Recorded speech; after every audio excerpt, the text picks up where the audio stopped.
నిన్న రిలీజ్ అయిన exit polls దేశం మొత్తంలో ఏ పార్టీకి ఎన్ని సీట్లు వస్తాయి, ఏది అధికారంలోకి వస్తుంది, ఎవరు ప్రధానమంత్రి అవుతారో చెప్పగలిగేంత క్లారిటీ ఇచ్చినాయి. కానీ ఆంధ్రప్రదేశ్లో ఏ పార్టీకి వెళ్తుంది మాత్రం క్లారిటీ ఇవ్వలేకపోయినాయి. దానికి 1,00,000 కారణాలు ఉన్నాయి. అసలు ఏ ఎగ్జిట్ పోల్ని మనం నమ్మాలి, ఎన్ని ఎగ్జిట్ పోల్స్ ఉన్నాయి, దాన్ని ఎన్ని కన్సిడర్ చేయాలి, ఏంది కథ, ఏది అధికారంలోకి వస్తుందో జస్ట్ మనం మాట్లాడుకుందాం. హలో నమస్తే అందరికీ, నేను మీ Siripuram Srinivas alias Sinu65. First time మన ఛానల్ చూస్తుంటే సబ్స్క్రైబ్ చేయరి, గంట కొట్టురి, అలానే సింబల్ ప్రెస్ చేసుకుని పెట్టుకోరి. పాత వాళ్ళు అయితే ఒక లైక్ కొట్టి వీడియో చూడడం స్టార్ట్ చేయరు.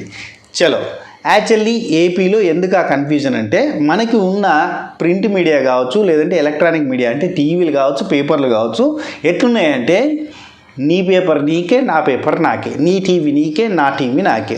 యాక్చువల్లీ ఎగ్జిట్ పోల్స్ చెప్పుర్రా అయ్యా అంటే ఎవరు ఎగ్జిట్ పోల్స్ వాళ్ళే చెప్పుకున్నారు అన్నట్టు. అంటే ఎవరికి పాజిటివ్గా ఉన్న ఎగ్జిట్ పోల్స్ వాళ్ళ ఛానళ్ళల్లో వచ్చినాయి. ఇప్పుడు మనకి చెప్పుకోవడానికి ఏముంది, ఒక 10 ఛానళ్ళు టీడీపీ సైడ్ ఉంటే ఒక 8 ఛానళ్ళు వైసీపీ సైడ్ ఉన్నాయి. ఇక తటస్థంగా ఉన్న ఛానళ్ళు యూట్యూబ్ ఛానళ్ళే అనుకుంటా, అంతకు మించి ఇంకేం లేదు అనుకుంటా. మ్యాక్సిమం ఎలక్ట్రానిక్ మీడియా అంతా కూడా సగం సగం పంచుకున్నారు పోయి. పేపర్ మీడియా కూడా అట్టే పంచుకునేసరికి ఏంటంటే, మన టీవీ ఛానల్ పెడితే ఆ పలానా టీవీ ఛానల్ ఏ పార్టీకి సపోర్ట్ చేస్తుందో వాళ్ళకి సంబంధించిన ఎగ్జిట్ పోల్స్ ఏదైతే పాజిటివ్ ఉందో గవిటిని మళ్ళీ చూపించేసరికి మనకు ఆ కన్ఫ్యూజన్ స్టార్ట్ అయింది తప్ప, ఉన్న టోటల్గా మనం కన్సిడర్ చేయగలిగేటి 40 ఎగ్జిట్ పోల్స్. ఆ 40 ఎగ్జిట్ పోల్స్ని ఆధారంగా చూస్తే అందులో జస్ట్ 5 ఎగ్జిట్ పోల్స్ మాత్రమే వైసీపీకి పాజిటివ్గా చెప్పినాయి. అవి 100 వెళ్తాయి, 150 వెళ్తాయి, 130 వెళ్తాయి అని చెప్పి రాసినాయి. ఇక మిగిలిన 35 ఎగ్జిట్ పోల్స్ అంటే మనకి ఇండియా వైడ్గా సర్వే చేసే ఎగ్జిట్ పోల్స్ ఉంటాయి కదా, అటువంటి ఎగ్జిట్ పోల్స్ అన్నీ కూడా లోకల్ ఎగ్జిట్ పోల్స్ కాకుండా ఇండియా వైడ్గా సర్వే చేసే ఎగ్జిట్ పోల్స్ అన్నీ కూడా శాంపుల్ కలెక్షన్ మంచిగా ఉంటుంది అన్నట్టు. అవును, ఇక్కడనే ఒక మాట చెప్తా. ఎగ్జిట్ పోల్కి ఒపీనియన్ పోల్కి డిఫరెన్స్ ఉంది. ఒపీనియన్ పోల్ ఏంటంటే ఓటేసే ముందు తీసుకునే పోలు.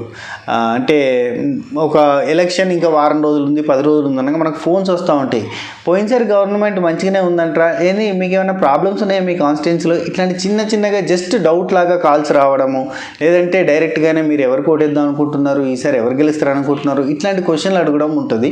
అంటే మనకు తెలియకుండానే మనం ఏ పార్టీకి సపోర్ట్ చేస్తున్నాం అనేది చెప్పేలాగా వాళ్ళు క్వశ్చన్స్ ప్రిపేర్ చేసి ఉంచుతారు. ఆ క్వశ్చన్సే మనల్ని అడుగుతారు, ఎక్కువసేపు మాట్లాడరు, టక్కున కట్ చేస్తారు. సో అటువంటి ఫోన్స్ లేదంటే డైరెక్ట్గా ఎవరైనా వచ్చి అడగడమో ఇట్లాంటివి చేస్తారు. ఊళ్ళో ఎక్కడన్నా చిన్న మీటింగ్ లాంటివి జరగడం, కూర్చున్న కాడ పెద్ద మనుషుల పంచాయతీలాగా ఆడ గద్దె మీద కూర్చున్నప్పుడు ఎవరో సడన్గా తెలియని ఆయన వచ్చి ఈ ఊళ్ళో ఏ పార్టీ గట్టిగా ఉన్నది అని అడుగుతూ ఉంటారు చూడరు. అవన్నీ కూడా ఒపీనియన్ పోల్స్ తెలుసుకున్నాడు. అదే ఎగ్జిట్ పోల్స్ అంటే ఆఫ్టర్ ద ఎలక్షన్ ఓటేసి బయటకు వచ్చిన తర్వాత కొన్ని గంటల వ్యవధిలో కానీ లేదంటే కొన్ని డేస్ వ్యవధిలో కానీ ఎవరన్నా ఎంక్వైరీ చేసుడు, ఫోన్లు చేసుడు, డైరెక్ట్గా పర్సన్స్ని కలిసి అడుగుడు, ఇట్లా ఎగ్జిట్ పోల్స్ తెలుసుకుంటున్నట్టు. అంటే ఓట్లు అయిపోయిన తర్వాత ఒక క్లారిటీ ఉంటుంది కదా, నేను వీళ్ళకి వేసిన అని, అవి గట్ల తీసుకునేవి ఎగ్జిట్ పోల్స్. ఇవి కరెక్ట్ అవుతాయా కాదా అనేది మనం అస్సలు చెప్పలేం. కానీ 90% అక్యురసీ ఉంటుంది ఎగ్జిట్ పోల్స్లో అని అంటారు. ఒపీనియన్ పోల్స్ కంటే ఎగ్జిట్ పోల్స్లో అక్యురసీ ఎక్కువ ఉంటుంది. అక్కరేసి అంటే ఏం లేదు, బరాబర్ చెప్తారని అర్థం. ఎగ్జిట్ పోల్స్ ప్రతిసారి నిజమైతే ఉన్నాయి కాబట్టి అందుకే ఎగ్జిట్ పోల్స్ ఎప్పుడొస్తాయి అని కింద మీద అవుతారు జనాలంతా. ఎగ్జిట్ పోల్స్ కోసం ఇంతగానో ఎదురు చూస్తారు. చలో, ఎగ్జిట్ పోల్స్ టోటల్గా ఏపీకి సంబంధించి ఒక మేజర్గా 40 ఎగ్జిట్ పోల్స్ ఉన్నాయి. ఆ 40 ఎగ్జిట్ పోల్స్లలో కేవలం 5 మాత్రమే వైసీపీకి సపోర్ట్గా వచ్చినాయి. అంటే సపోర్ట్గా వచ్చారు కాదు, వైసీపీకి ఎక్కువ సీట్లు వచ్చే ఛాన్స్ ఉందని చెప్పినాయి.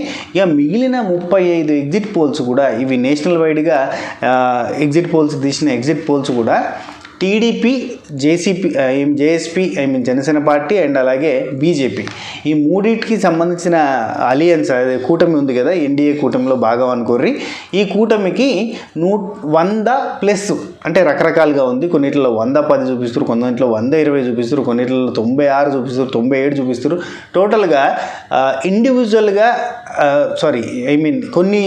కొన్ని ఎగ్జిట్ పోల్స్ ప్రకారంగా అయితే ఓన్లీ టీడీపీ ఇండివిజువల్గా గవర్నమెంట్ ఫామ్ చేసే అన్ని మ్యాజికల్ నెంబర్ వస్తుంది అని చెప్పి అంటున్నారు. లేదు, చాలా వరకు ఎగ్జిట్ పోల్స్ ఏంటంటే వీళ్ళు ముగ్గురు కలిసి మంచి ఎగ్జిట్ పోల్ మంచి సీట్స్ సాధిస్తారు, 100-110 సాధిస్తారు. ఇక వైసీపీ వాళ్ళు వచ్చేసి 40+ ఆర్ మైనస్, ఇక్కడ 100+ ఆర్ మైనస్. సో ఈజీగా కూటమి ప్రభుత్వంలోకి వస్తుంది అని చెప్పి నారా చంద్రబాబు నాయుడు గారు అధికారంలోకి వస్తారని చెప్పి 35 ఎగ్జిట్ పోల్స్ చెప్తున్నాయి. కాబట్టి ఈ ప్రపోర్షన్ చూస్తే ఇక్కడ పార్టీలకు అతీతంగా చెప్తాను, నేను ఏ ఛానల్లోని కాదు, ఫస్ట్ ఆఫ్ ఆల్ నేను ఏ పార్టీ వాడిని కాదు, నాకు వ్యూస్ కూడా అంత రావు. కానీ చెప్పేది ఏంటంటే కూటమి ప్రభుత్వంలోకి వస్తుంది 35 ఎగ్జిట్ పోల్స్ చెప్తున్నాయి కాబట్టి దాన్ని ట్రస్ట్ చేయొచ్చు. సో ఎవరైనా టీడీపీకి ఓటేసిన వాళ్ళు ఉంటే కంగ్రాచులేషన్స్, అండ్ టీడీపీ ప్రభుత్వంలోకి రావాలని కోరుకునే వాళ్ళు ఉంటే వాళ్ళందరికీ కంగ్రాచులేషన్స్. కూటమి ప్రభుత్వంలోకి వస్తుంది అండ్ పవన్ కళ్యాణ్ గారు కంపల్సరీ గెలుస్తారని అన్ని ఎగ్జిట్ పోల్స్ చెప్తున్నాయి. పవన్ కళ్యాణ్ గారు అండ్ నారా చంద్రబాబు నాయుడు గారు, లోకేష్, బాలకృష్ణ గారు వీళ్ళందరూ కూడా 100% గెలుస్తారు వాళ్ళు నిల్చున్న ప్లేసెస్లో అని చెప్పి అన్ని ఎగ్జిట్ పోల్స్ చెప్తున్నాయి. కంగ్రాచులేషన్స్ ఫర్ జన సైనిక్స్. పవన్ కళ్యాణ్ గారి అభిమానులందరికీ ముందుగా కంగ్రాచులేషన్స్. ఈ ఎన్నో రోజుల నుంచి మీరు ఎదురు చూస్తున్నది జరగబోతుంది. అండ్ ఇక మనకి లోక్సభ ఓకే, రాజ్యసభ స్థానాలు ఎంపీ సీట్స్లో చూస్తే కనుక టీడీపీ వాళ్ళు టీడీపీ నుంచి దగ్గర 13 ఎంపీ సీట్స్ గెలిచే ఛాన్స్ ఉంది. 13 నుంచి 15 అంటే 13 ప్లస్ ఆర్ మైనస్ అని అంటున్నారు చాలా ఎగ్జిట్ పోల్స్. 10 ప్లస్సే. అండ్ ఇక వైసీపీ 2 లేదా 2 ప్లస్ ఆర్ మైనస్ అంటే 2 నుంచి 4 వరకు అని చెప్పి అంటున్నారు చాలా ఎగ్జిట్ పోల్స్లో. ఇక బీజేపీ వచ్చేసి 3 plus or minus and Janasena party 2 సీట్లు ఎంపీ సీట్లు గెలిచే ఛాన్సెస్ ఉన్నాయని చెప్తున్నారు. సో ఇది ఆంధ్రప్రదేశ్కి సంబంధించింది. ఇక మనకి నేషన్ వైడ్గా చూస్తే 100% బీజేపీయే అధికారంలోకి రాబోతుంది. నరేంద్ర మోడీ గారే మళ్ళీ పీఎం కాబోతున్నారు. బీజేపీకి దగ్గరగా ఎంత అంటే 350 ప్లస్, అంటే వాళ్ళన్న మ్యాజికల్ నెంబర్ అంటే 370 రావాలి, మాకు 370 రావాలని చూస్తున్నాం, 400 రావాలని చూస్తున్నాం అన్నారు కదా. చాలా మార్పులు చేర్పులు చేయొచ్చని కొంతమంది బీజేపీ లీడర్స్ కూడా అన్నారు కదా, రాజ్యాంగంలో కూడా మార్చొచ్చని. సో అంటే అది అధికారిక ప్రకటన బీజేపీ పార్టీ చేయలేదు, కానీ కొంతమంది అందులో లీడర్స్ అన్నారు. టోటల్గా వీళ్ళు 370 కోరుకున్నారు నెంబర్, కానీ 370 వచ్చేటట్టు లేదు, 350 ప్లస్ ఆర్ మైనస్ వచ్చేటట్టుగా ఉంది అని దాదాపు అన్ని రిపోర్ట్స్ అన్ని ఎగ్జిట్ పోల్స్ చెప్తున్నాయి. యాక్చువల్లీ బలమైన ప్రత్యర్థి లేకపోవడం బీజేపీకి చాలా ప్లస్. గట్టిగా అద్భుతంగా పోరాటం చేయగలిగేటోడు, వాక్చాతుర్యం ఉన్నోడు, అద్భుతంగా స్కెచ్లు వేయగలిగినోడు, కరెక్ట్ పాత్వేలో అంటే ప్రచారం వైపు కానీ లేదంటే ప్రాబ్లమ్స్ మీద పోరాటం చేసే ఆ ప్రత్యర్థి లేకపోవడం అండ్ బీజేపీకి మెజారిటీ మద్దతు ఎక్కువగా ఉండడు. అంటే ఏం లేదబ్బా, ఇప్పుడు కొన్ని ఉన్నాయి, కొన్ని ఇంపార్టెంట్ థింగ్స్. ఇప్పుడు అయోధ్య రామ మందిరం అనేది 200 సంవత్సరాల పోరాటం కదా, దాన్ని నిజం చేసేసరికి ఏంది బీజేపీ మీద ట్రస్ట్ అవుతుంది. అయోధ్య రామ మందిరం కట్టినట్టు అయోధ్యలో రాముడు పుట్టిన చోట రామ మందిరం కట్టడానికి ఏ గవర్నమెంట్ చేయలేంది, ఈ గవర్నమెంట్ చేసిందంటే ఆటోమేటిక్గా బిల్ట్ అవుతుంది ట్రస్ట్. అంటే ట్రస్ట్ అని కూడా కాదు, ఒక కైండ్ ఆఫ్ బీజేపీ మీద వర్షిప్పే స్టార్ట్ అయింది అనుకోర్రి. సో అట్లా ఉంటుంది అన్నట్టు. అండ్ ఇండియా కూటమికి కాంగ్రెస్ అలయన్స్కి ఇండియా కూటమిని ఈ సంవత్సరం పెట్టారు కదా, ఎన్డీఏ కూటమి ముందు నుంచి ఉంది. దీనికి ఇదివరకు యూపీఎస్ ఏదో ఉంటే నాకు అంత క్లారిటీ లేదు. అండ్ ఇండియా కూటమి దీనికి 150 సీట్స్ వచ్చే ఛాన్స్ ఉంది. అండ్ మనకి తెలంగాణలో కంప్లీట్ కాంగ్రెస్ స్వీప్ అవుట్ చేయబోతుందని అంటున్నారు. కంప్లీట్ కాంగ్రెస్ సీట్లు ఎంపీ సీట్స్ కూడా గట్టిగా కొట్టబోతుందని అంటున్నారు ఎగ్జిట్ పోల్స్ ప్రకారంగా చూస్తే. మాట్లాడుతుంది దాని గురించి. ఫస్ట్ అయితే ఇండియా కూటమి 150 ప్లస్ దేశం మొత్తంలో కొట్టబోతుంది అండ్ అదర్స్ 30 ప్లస్. ఇక మనకి తెలంగాణలో కాంగ్రెస్ దగ్గర 7 ప్లస్ ఎంపీ సీట్స్ అండ్ ఒక్క నిమిషం బీఆర్ఎస్కే 0 వస్తాయని చెప్పి ప్రతి ఎగ్జిట్ పోల్ అంటుంది. అబ్బా 0 లేదా 1 అని అంటున్నారు ఎంపీ సీట్స్. అది బీఆర్ఎస్ మామూలు డౌన్ఫాల్ అని చెప్పరాదు, మనకు ఘోరమైన డౌన్ఫాల్ ఇది. ఎంపీ సీట్స్లో 0 ఎంపీ సీట్స్ లేదంటే +1 అంటే 1 సీట్ అన్న రావచ్చు అని ఎగ్జిట్ పోల్స్ చెప్తున్నాయి. ఇక బీజేపీకి వచ్చేసరికి 6 to 8 అంటే బీజేపీ మనకు తెలంగాణలో స్ట్రాంగ్ అవుతుంది అని అనుకోవడానికి ఇదొక సూచన. 6 to 8 సీట్స్ వచ్చే ఛాన్స్ ఉంది. కానీ బీఆర్ఎస్ మాత్రం దారుణమైన పతనం. ఎందుకంటే ఒక వెలిగిన పార్టీ సడన్గా ఇట్లా డౌన్ఫాల్ అవ్వడం. సో చూద్దాం ఫర్దర్గా నెక్స్ట్ ఎలక్షన్స్ టైంకి ఈక్వేషన్స్ మారే ఛాన్సెస్ వెరీ హై. ఎందుకంటే అదే ఆ గవర్నమెంట్స్ని బట్టే ఉంటుంది, చూద్దాం. యాక్చువల్లీ డెవలప్మెంట్ సైడ్ కాకుండా ఇప్పటికీ కూడా కేసీఆర్ ఆనవాళ్ళను తీసేసే ప్రయత్నాలే జరుగుతున్నాయి ఇక్కడ అధికారంలోకి వచ్చినప్పటి నుంచి. అండ్ పాత ప్రభుత్వం మీద ఏసీబీ దాడులు అనేవి కంటిన్యూ అవుతూ ఉన్నాయి. సేమ్ అక్కడ జగన్ ప్రభుత్వం కదా, నారా చంద్రబాబు నాయుడు గారి మీద ఏదైతే కేసులు పెట్టడం అవి ఇవి అట్లా చేస్తూ వేరు కదా. అండ్ ఇది ఏబి వెంకటేశ్వరరావు గారిది ఇన్సిడెంట్ చూసినాం కదా మొన్నటిదాకా మనం. ఆయనకి లాస్ట్ రిటైర్మెంట్ డే నాడు అధికారం మళ్ళీ డ్యూటీ వచ్చింది, అప్పటిదాకా కూడా డ్యూటీ రాలేదు. అట్లాంటి సిచ్యువేషన్ ఎదుర్కొన్నారు కదా బికాజ్ ఆఫ్ జగన్ గారికి నచ్చక, అంటే జగన్ అన్నకి నచ్చకపోవడం వల్ల అతను ఉండొద్దు డ్యూటీలో, అతను జైలు పాలు కావాలి, లేదంటే సస్పెండ్ చేయాలి.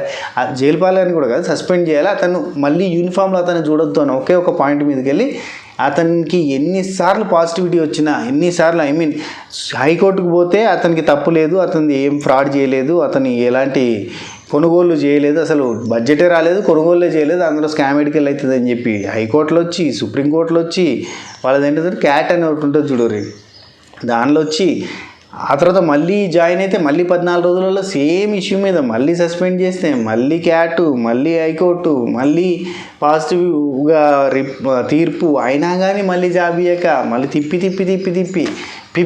చేసి రిటైర్మెంట్ రోజు ఇచ్చిండ్రు. అట్లాంటివి జరిగినాయి కదా. కానీ ఇక్కడ మాత్రం మనకు తెలంగాణలో మాత్రం డైరెక్ట్ అరెస్ట్లే జరుగుతున్నాయి.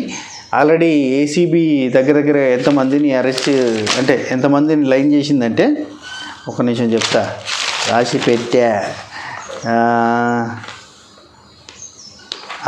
13 మందిని అరెస్ట్ చేయడానికి రెడీ అయిపోయింది. ఆల్రెడీ 1 2 3 4 5గురినేమో అరెస్ట్ చేశారు. ఇది గొర్రెల స్కామ్ అని.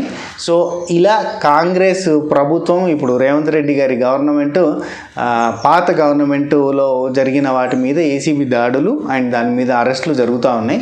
చూద్దాం ఏం జరుగుతుందో తెలియదు ఫర్దర్గా. కాబట్టి నెక్స్ట్ ఎలక్షన్లో ఏమైనా ఈక్వేషన్స్ మారచ్చు.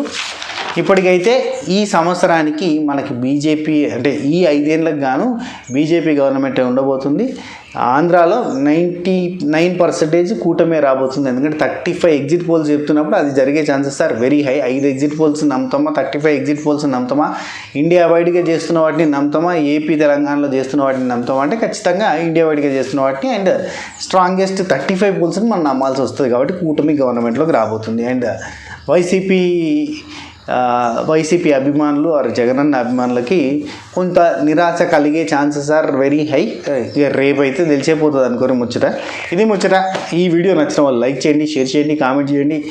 మనం డిస్కస్ చేసింది యాజ్ ఇట్ ఈస్గా జరిగితే మళ్ళీ వచ్చి సబకరైజ్ చేసే ప్రయత్నం చేయాలి. ఉంటా, take care, Tata, by by, నమస్తే, శబ్బా ఖైర్.